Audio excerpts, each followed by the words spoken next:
OIC के अंदर जो वाकया हुआ है 1969 और 2019, 50 साल हो गए।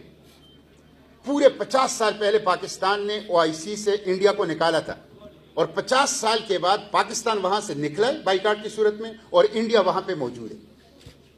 कल जो ये एक बहुत बड़ा सेटबैक है, फाउंडर मेंबर के ऊपर हमला हुआ है OIC का और फाउंडर मेंबर ने बाइकाट किया है और जिसने हमला किया है और जिसको 50 साल पहले निकाला उसको वापस वो वहां पर लाया गया है।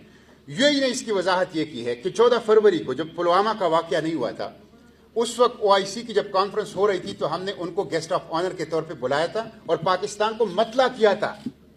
यूएई की ऑफिशियल स्टेटमेंट ये है। इन्होंने उस वक्त इसका नोटिस नहीं लिया। जब पुलवामा का वाकया हुआ तो इनकी गैरत की रग जागी और इन्होंने कहा कि नहीं, अब तो इंडियन को वहां पे state of guest of honour वो नहीं होना चाहिए।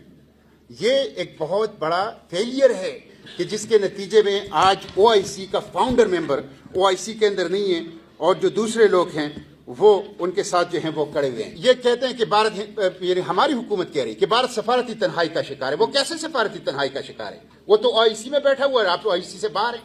कोई मुल्क खुलकर आपके हक में सामने अभी तक नहीं आया है।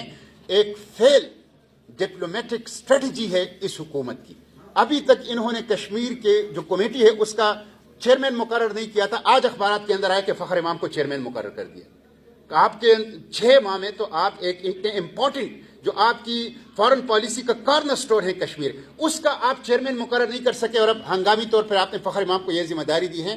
तो एक फेल डिप्लोमेटिक स्ट्रेटजी है इनकी। इसलिए जमात ने, मुहतरम अमीरी जमात ने भी अपने सेनेट के खिताब के अंदर यह कहा कि आप डिप्लोमेटिक एफर्ट्स को भी ज्यादा इफेक्टिव बना लें, साथ पार्लिमानी वफूद को भी कम से कम आलमी इस्लाम के ममालिक में भेजें ताकि आलमी इस्लाम के मुख्तलिफ ममालिक से आपकी हक में आवाजें उठना शुरू हो जाएं, आपके साथ लोग खड़े हो जाए खुलकर आलमी फोरा के, इंटरनेशनल फोरा के ऊपर, आलमी फोरम्स के ऊपर। तो उस वक्त तक ये बात बनेगी।